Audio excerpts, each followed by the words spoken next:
Welcome to the History of European Theatre podcast, and thanks for joining me on this journey through millennia of theatrical history. Episode 188, As You Like It. I can suck melancholy out of a song as a weasel sucks eggs. Following on from the last episode before the run of summer guest conversations, we take a sharp swerve from Henry V to As You Like It. Although we cannot be quite sure about the chronology in which Shakespeare wrote his plays, or how much of the writing of one crossed over with the writing of another, whatever the precise order, it is pretty clear that Shakespeare could move freely between the history and the comedy genres, and within those, how he was always pushing at the edges of the forms and conventions of the theatre and playwriting to see what could work on stage and with language. And As You Like It, which probably did follow on from Henry V fairly closely, is no exception to that. However, the precise dating of As You Like It is pretty difficult, as we have no early published quarto edition, just the single version published in the first folio.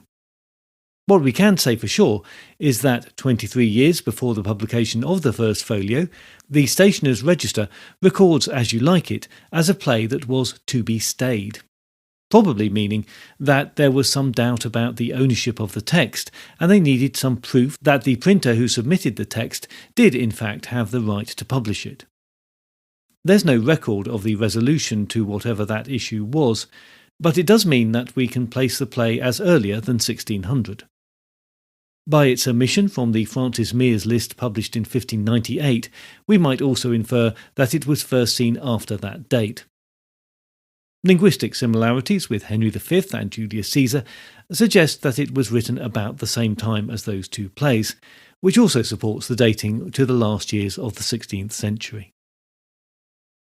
Beyond these points, there are other suggestions, but they sit on less firm ground. The song that appears in Act 5, It Was a Lover and His Lass, was published in Thomas Morley's First Book of Airs, possibly off the back of it being featured in the play. But the song had been around for years before that, so this could be a coincidence. The well-known line from the play All the World's a Stage could have been prompted by, or be the inspiration for, the motto that was said to be displayed at the Globe Theatre that was opened in the summer of 1599. Then there is the line borrowed from Marlowe's Hero and Leander, whoever loved that loved not at first sight. Marlowe's play was published in 1598, so could have been fresh in Shakespeare's mind if he'd read the play while composing As You Like It.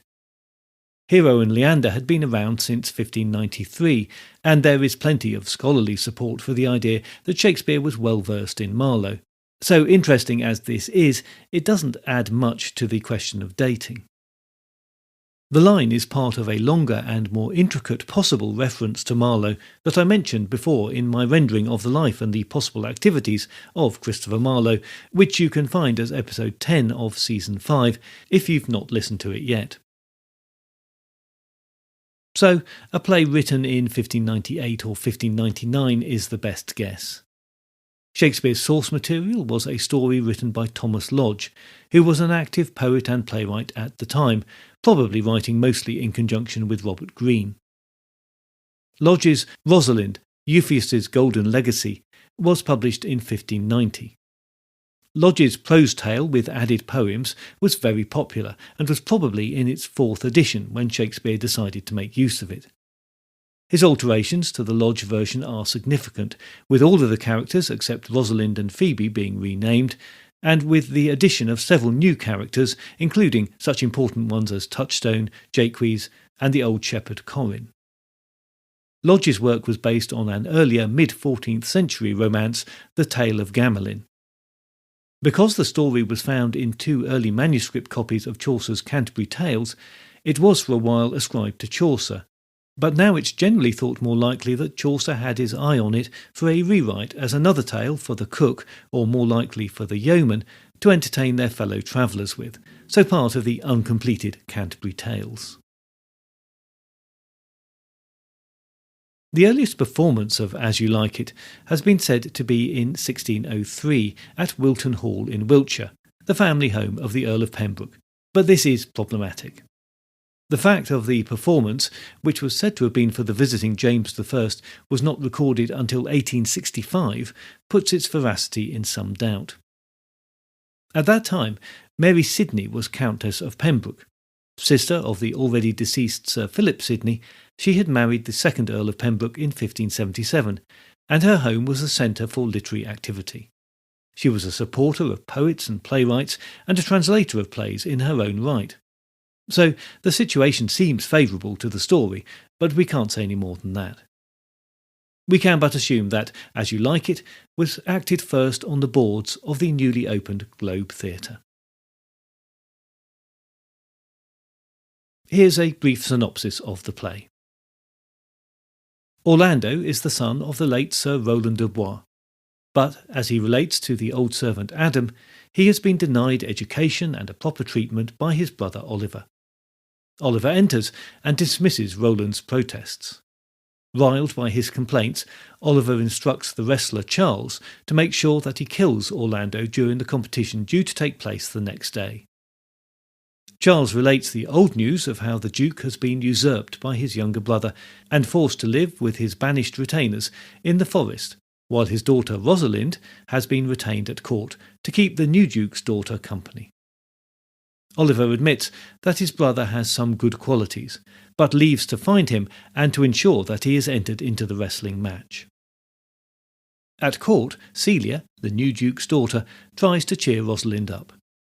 The court fool Touchstone and the courtier Le Beau bring news of the wrestling match, and the court decamp to watch the competition. Duke Ferdinand believes that the bout between Charles and Orlando is ill-matched, and he asks the ladies to persuade Orlando to withdraw. He refuses and goes on to win the bout, to the cheers of the enamoured ladies.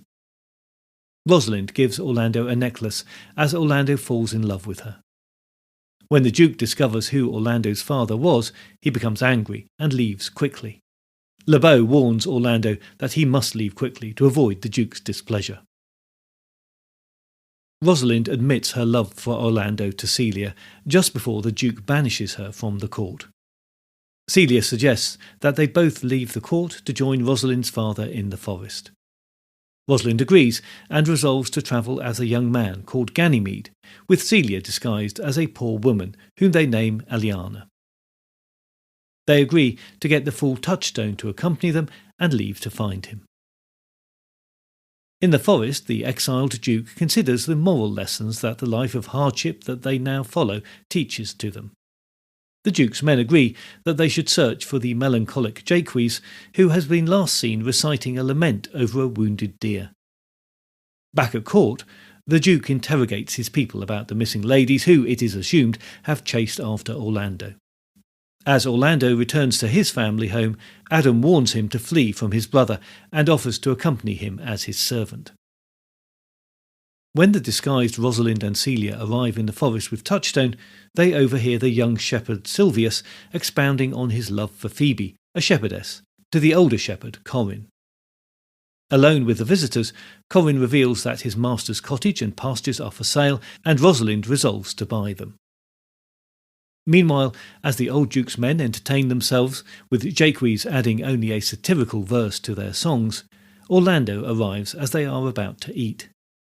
Orlando draws his sword, assuming that he will have to fight for some food, but the Duke invites him into the group willingly. As Orlando fetches the exhausted Adam, Jacques reflects on how the world is like a theatrical stage. As Adam eats, the Duke realises that Orlando's father was his old friend. Oliver is dispatched by the new Duke to find Orlando, and his lands are confiscated until his mission is completed. In the forest, Orlando is pinning love poems to Rosalind on trees, while Touchstone and Jacques discuss the respective merits of life at court versus the life in the country.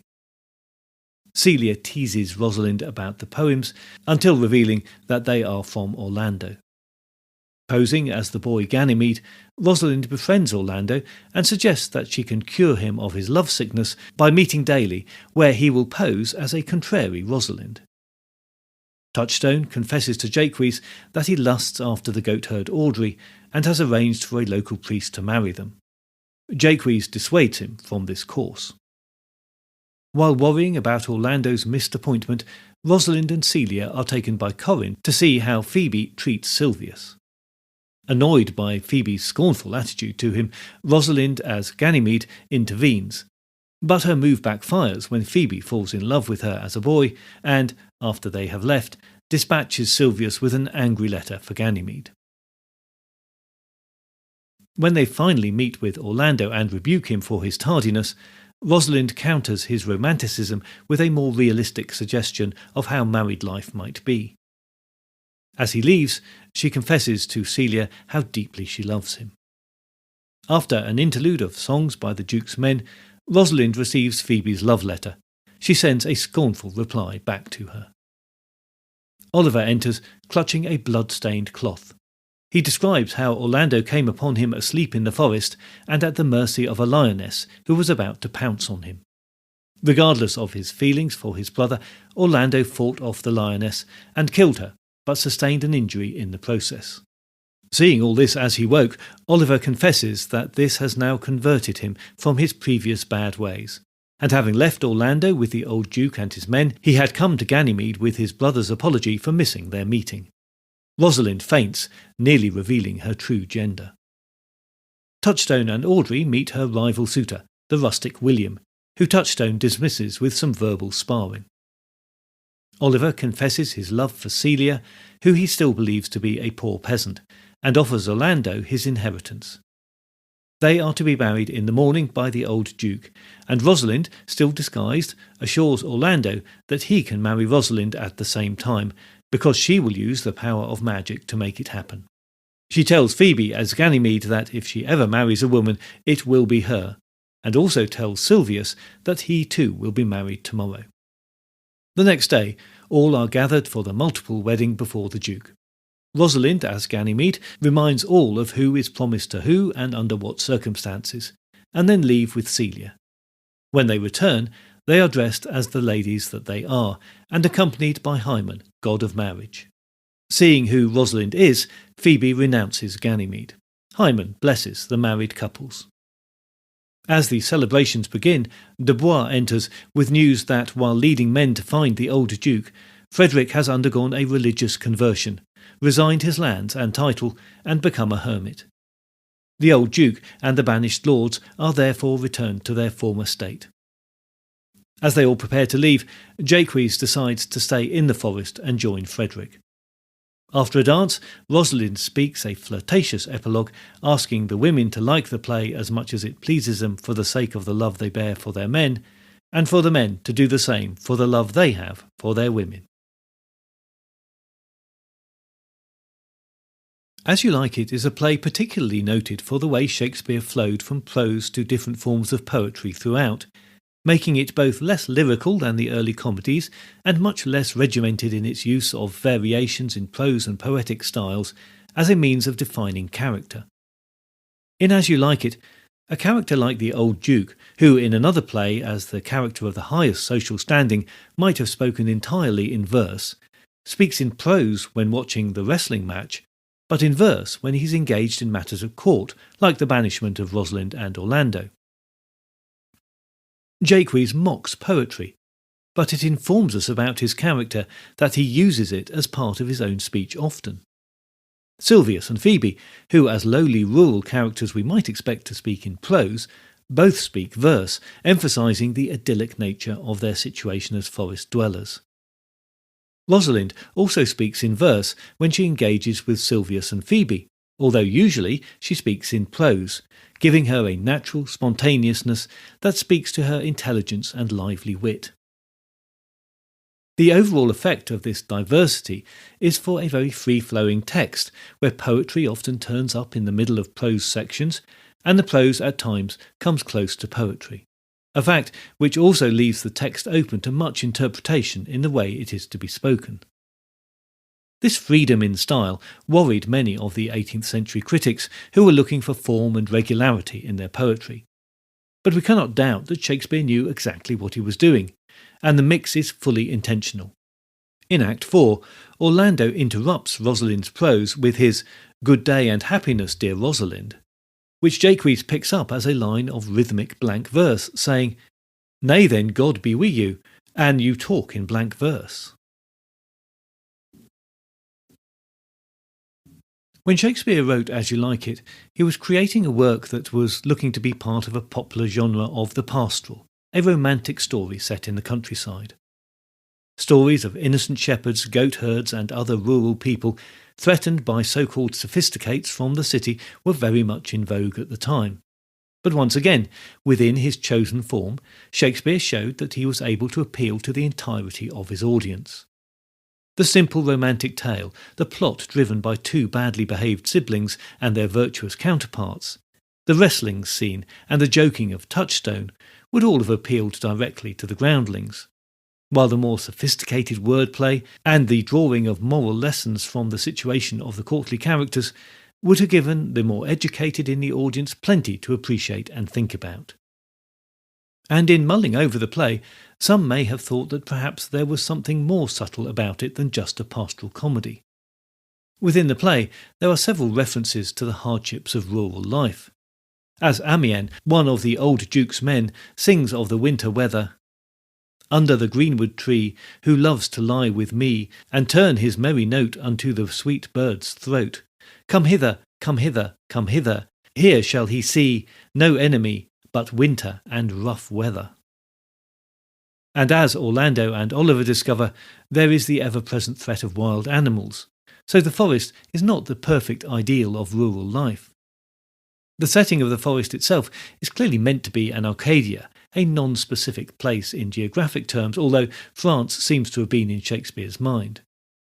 When Charles the Wrestler says to Oliver of Orlando, "They say he is already in the forest of Arden, and a many merry men with him, and there they live like the old Robin Hood of England." So, placing England as another place, but the name of the forest is rendered as Arden, Shakespeare's own local forest from his childhood. There has been speculation that the name was originally rendered as Ardennes and was changed in the printing of the first folio, but once again we have no proof of this. Whatever the realities of the forest of the play, for all its dangers, it is a place of sanctuary and safety for the old Duke and his retainers. But more than that, it is a teacher, and therefore an improver of men. As the old Duke says, "Now, my co-mates and brothers in exile, hath not old custom made this life more sweet than that of painted pomp?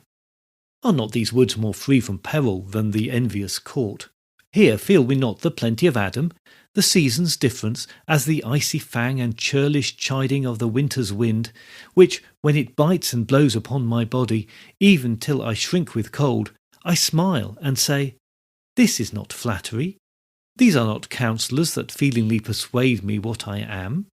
Sweet are the uses of adversity, which, like the toad, ugly and venomous, wears yet a precious jewel in his head. And this our life, exempt from public haunt, finds tongues in trees, books in the running brooks, sermons in stones, and good in everything." So we have two different views of the dangers and benefits of forest life. Jaques, the melancholic courtier who finds fault with life in general at every turn, is ridiculed by the old Duke's men, but in many ways he has the most realistic and consistent world view, a position that has made him the subject of much critical interest, and he gets to say the most famous speech in the play. You will have heard it before, but it is always worth another listen. "All the world's a stage, and all the men and women merely players. They have their exits and their entrances, and one man in his time plays many parts, his acts being 7 ages. At first the infant, mewling and puking in the nurse's arms. Then the whining schoolboy with his satchel, and shining morning face creeping like a snail, unwillingly to school.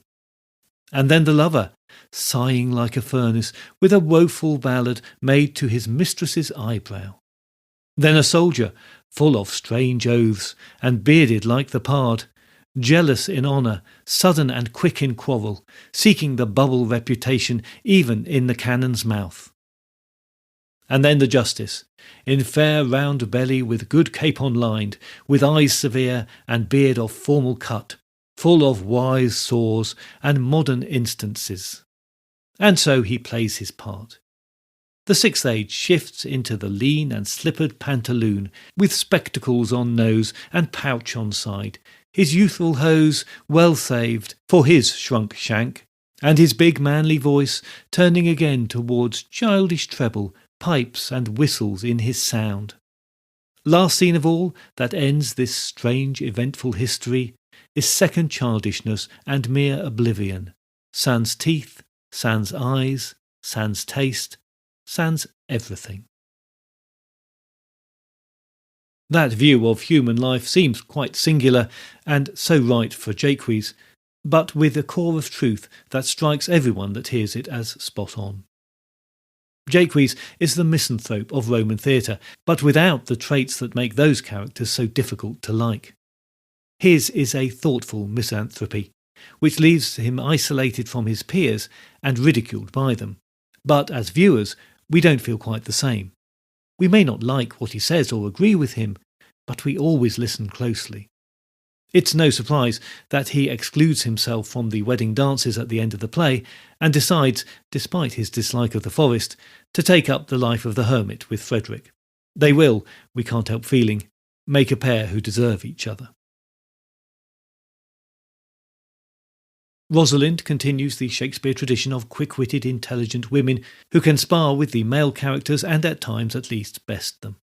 But, unlike her predecessors, Rosalind commands a respect from the other characters from the start, and never loses command of the situation, despite falling headlong for Orlando and facing banishment all within the space of a day. She is her father's daughter, in the way that she ruminates on the contradictions that their new state presents. She explicitly teaches Phoebe a lesson when she treats Silvius badly, and more subtly, she persuades Orlando that the formalities and customs of the court can be abandoned because they are irrelevant in the forest. Her dual nature is acted out before us as she takes on the guise of Ganymede, the name chosen presumably because it refers to an androgynous youth taken from Greek mythology.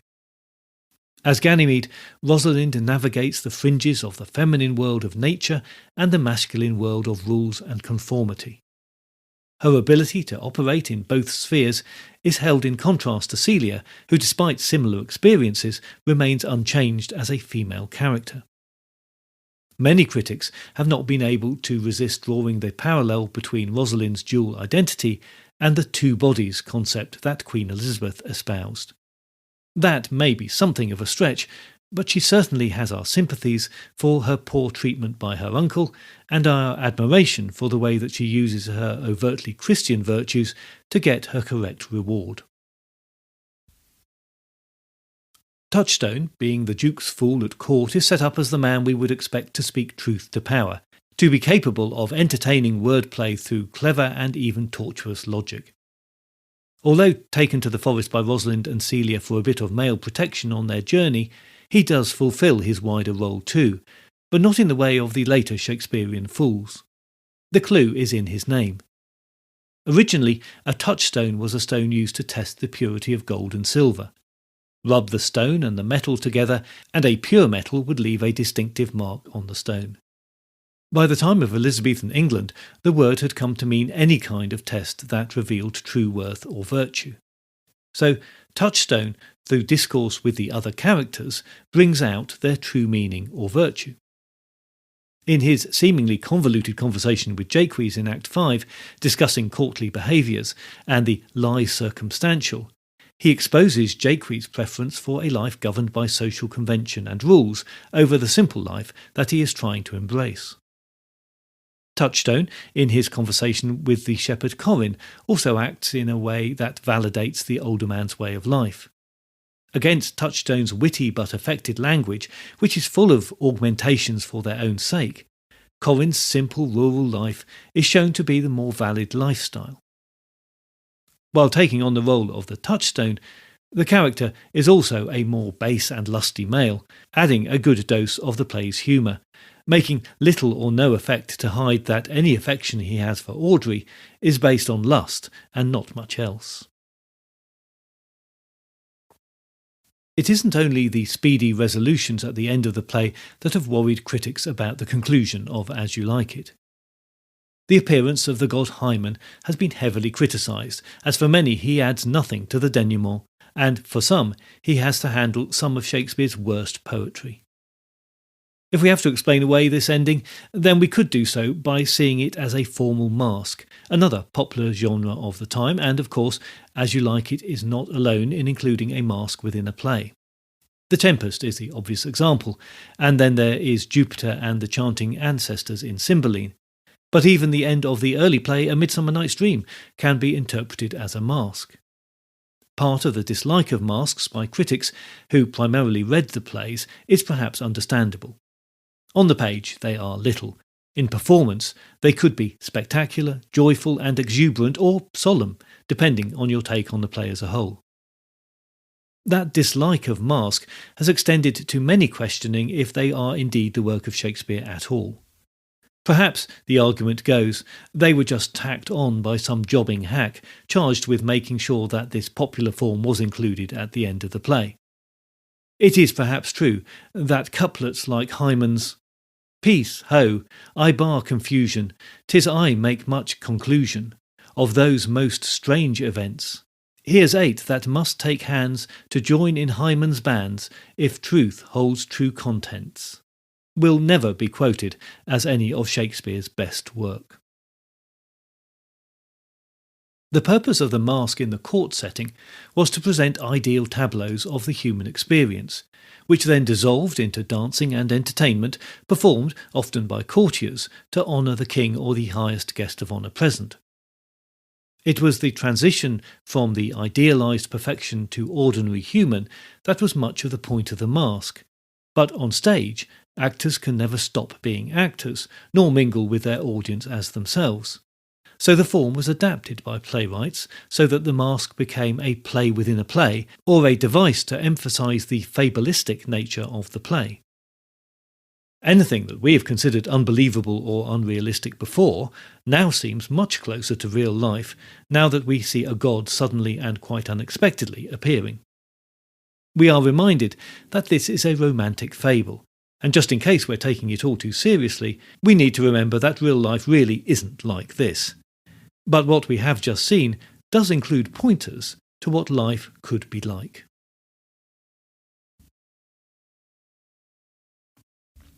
As You Like It first returned to the stage in adapted form in Love in a Forest in 1723, and then as The Cure for Love in 1735. The rushed and reported nature of the action at the end of the play was particularly disliked by some commentators at the time, and very much by the influential Dr. Johnson. But others still recognised the pastoral aesthetic of the play, and that it was more important to appreciate the characters and the abiding sentiment of the play rather than the plot. However, it was staged in its original form at the Covent Garden Theatre in 1740, this being the first recorded performance of the original version of the play. As Romanticism took hold in the 19th century, the play became seen as a high point of Shakespeare's comedies, because it was taken to be a celebration of all things rural. The old Duke's moral lessons drawn from nature were particularly appreciated. Rosalind was idealised as a morally superior heroine, and the Victorians particularly appreciated the display of female friendship between Rosalind and Celia. It was at this point that the location became fully fixed as the English forest of Arden rather than the Ardennes of France in the popular imagination. Presenting the play on stage in a realistic forest became an ambition for many producers. In a notorious 1908 production in Manchester, live deer were allowed to roam the stage, much to the discomfort of Heathcote Williams's Orlando, who found the animals terrifying. 20th century criticism tended to discuss the play as part of the pastoral genre of the Renaissance period and compare Shakespeare's pastoral vision to Sidney, Spenser, Green and others, and often found that Shakespeare was both celebrating and debunking the form at the same time, to greater or lesser degrees. Since then, criticism and productions have been diverse in exploring the text, with perhaps the only common interest being in how the Rosalind Ganymede portrayal is to be handled, and the effect that has on the sexual politics of the play. Rosalind is, of course, the prime role in the play, and has been tackled by countless noteworthy actresses. That started with the 1740 performance by Hannah Pritchard, a performance that was credited with establishing the popularity of the play.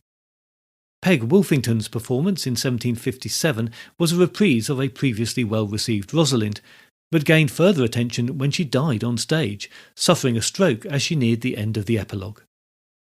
Despite the efforts of some of our greatest actresses, modern productions have often found more fertile ground with Touchstone and Jaques than in Rosalind, as directors have tried to work out if the play works best as a soft-centred pastoral or as a serious commentary on urban versus rural life. The most recent production by the National Theatre is available on DVD, and the production that I watched recently. It's very enjoyable, but at times seemed more concerned with its rather too clever set and the opening visual conceit around the wrestling match. The BBC version from 1978 with Helen Mirren and Richard Pascoe starring is also still available and also enjoyable. As one of the most popular Shakespeare comedies, you will find new productions coming up on a regular basis, probably somewhere near you. As You Like It is a play not to be taken too seriously. The suspension of disbelief required by the audience is pretty high, even by Shakespeare's standards. The fact that the old Duke doesn't recognise his daughter or niece, that Orlando does not see something of Rosalind in Ganymede, and that both Frederick and Oliver have convenient revelations about their past behaviours are all things that we might balk at. And we might wonder if the multiple marriages have any hope of success. Couples that barely know each other, some of whose relationships, such as they are based on deception, are probably not destined for long and happy marriages. Jaques' assessment of Audrey and Touchstone's chances when he says, "For thy loving voyage is but for 2 months victualled," could well apply to the other couples too. But this is not the point. The play is a celebration of the power of love to transform men and women, and of course those relationships will survive because the God of love himself has, quite literally in this case, blessed them. The fantastical nature of the play is reinforced by the appearance of Hymen, leaving us in no doubt that this is a pastoral fantasy. But then, at the very end, Shakespeare surprises us again with, unusually, the main female character delivering an epilogue, and a flirtatious one at that. It seems fitting that I leave you with that, just as Shakespeare did. It is not the fashion to see the lady the epilogue, but it is no more unhandsome than to see the lord the prologue. If it be true that good wine needs no bush, 'tis true that a good play needs no epilogue. Yet, to good wine they do use good bushes, and good plays prove the better by the help of good epilogues. What a case am I in, then, that am neither a good epilogue, nor cannot insinuate with you in the behalf of a good play? I am not furnished like a beggar, therefore to beg will not become me. My way is to conjure you, and I'll begin with the women. I charge you, O women, for the love you bear to men, to like as much of this play as please you. And I charge you, O men, for the love you bear to women, as I perceive by your simpering none of you hates them. Then, between you and the women, the play may please.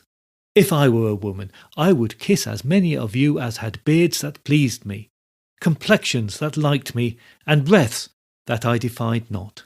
And I am sure as many as have good beards, or good faces, or sweet breaths, will, for my kind offer when I make curtsy, bid me farewell. Next time, I'll be talking to my next guest about some very different but very important kinds of social relations in Elizabethan England and how they appear in Shakespeare's plays. And then it will be on to the historical tragedy that is Julius Caesar. In the meantime, if you've not done so already, please join the Facebook page or group, or find the podcast on Instagram or Blue Sky, just to keep up to date with new episodes and other theatre-related things. If you do feel able to help out with the costs of running the podcast, then please head on over to Patreon, where you will find additional content for a small monthly fee or a one-off donation for selected episodes. You can also make a one-off show of support through Ko-fi.com. I look forward to your company next time, but if you have any comments or concerns in the meantime, you can contact me by email at thoetp@gmail.com, or through the website, where you can leave me a voice message by clicking on the microphone icon, or you can write to me on the contact page. That's all at www.thehistoryofeuropeantheatre.com.